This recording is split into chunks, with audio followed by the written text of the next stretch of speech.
je voudrais te parler de quelque chose de nouveau qui se développe. Pas un jeu, mais une vie réelle qui s'appelle Second Life. En français, c'est la deuxième vie. Une réalité virtuelle en 3 dimensions que l'homme se développe comme une grande ville où viennent des gens du monde entier qui s'y rencontrent. Et ils font tout un tas de choses. Il y a une école et des lieux de prière, des cinémas, des centres commerciaux. Et tout existe comme une véritable réalité apparemment.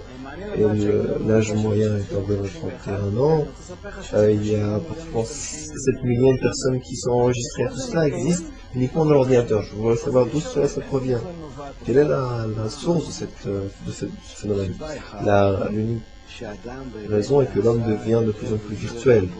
C'est une nouvelle génération, téléphone mobile, connexion internationale, indépendamment du temps, là le jour, là la nuit. Cela n'est plus important pour moi. Le temps, le lieu et l'espace ne sont plus tellement importants pour nous. Première chose. Et la deuxième chose, et c'est peut-être une chose moins joyeuse, c'est que notre vie non virtuelle est très difficile. L'homme est en véritable crise. Toutes les différentes phases de sa vie, que ce soit le divorce, la drogue, la dépression, les problèmes avec les enfants, l'ensemble de cette crise dans la famille, tout cela est tellement difficile pour l'homme. Il cherche véritablement à fuir quelque chose, vers là où il peut ne pas être lié à l'ensemble de ces problèmes, car il ne sait pas comment y faire face véritablement. Donc il trouve satisfaction et vie dans toutes ces choses, il s'est construit véritablement un monde. Et la question est, ce qui n'est déjà plus philosophique, c'est une véritable question. Est-ce que notre vie, notre monde n'est pas virtuel? Car si on commence à regarder comment est-ce que l'on perçoit le monde, évidemment qu'on se trouve dans un monde imaginaire, où on est seul à le voir ainsi à travers nos sens. On le voit ainsi. Si on change nos sens, on verra un monde différent. Donc, où est-ce que se termine la vie qui est liée au corps et la vie qui n'est pas liée au corps? On voit aujourd'hui remplacer, transférer l'ensemble de nos organes. Quel est l'homme qui restera? Il se peut que l'on progresse vers un monde où ce jeu n'est plus un jeu. La plupart des gens qui utilisent ce jeu n'aiment pas qu'on appelle cela un jeu. Ils veulent que l'on détermine cela comme étant un monde virtuel en 3 dimensions. Et une des choses qui est très importante, c'est qu'un homme peut choisir quelle est sa personnalité, il peut être qui il veut, il peut regarder quelle forme il a. Il se donne un nom, comment il s'habille. Autrement dit, chacun peut s'imaginer être qui il veut.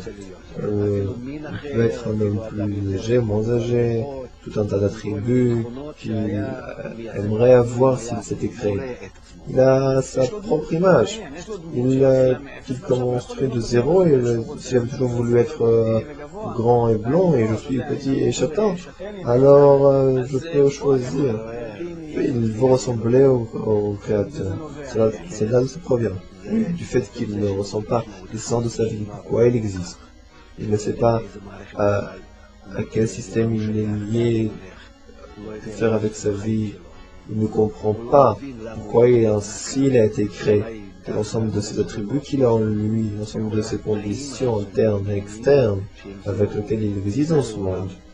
Avec lesquels il a grandi, ce sont les meilleures des choses dont il a besoin pour pouvoir progresser vers un certain but. Ce n'est pas pour rien qu'on ne lui a pas demandé. Il y a un programme qui lui est supérieur, mais il ne connaît pas ce programme, il ne connaît pas la raison, ni même le but auquel il doit arriver. Et donc par conséquent, il veut tout changer. Autrement dit, parce que je n'arrive pas, avec le tribut qu'on m'a donné, me réaliser au mieux et comprendre pourquoi j'existe et vers où je me progresse. Donc je cherche à me changer, à me faire différemment. Mais le jeu ne durera pas longtemps. L'homme, très rapidement, découvrira qui a créé ce jeu. Autrement dit, le moi avec lequel j'ai grandi, avec lequel j'ai été éduqué, mes attributs, et ceux qu'on a développés en moi de mon enfance et de mon adolescence. Et alors, je joue que ce que je suis prêt à jouer. Je choisis un homme particulier avec une image virtuelle, un tas d'attributs qui sont virtuels. Je me lie à des autres personnes. Mais ce n'est pas moi qui construis cette image.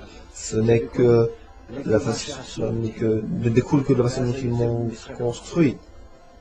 Donc un jeu qui est vendu d'avance. Il n'y a pas de moi objectif indépendant de toute chose. Et donc par conséquent, faire sa cour, autrement dit uniquement la Kabbale qui peut élever l'homme au-dessus de la réalité, commencer de la racine de son âme, se construire. Alors il arrive à la situation où de fait, il rentre dans ce jeu virtuel au sens où il n'y a pas de limite, où il se construit